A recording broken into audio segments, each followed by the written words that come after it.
देखते होता हमारे उड़हिया बैठी के पिपरा के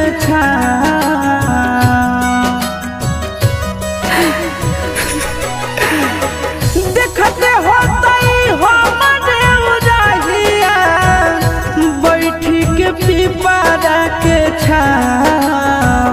रुक रुक रुक अरे टरेनिया रुक रुक रुक रे टरेनिया ले ले चल जनुआ के गाँव रुक रुक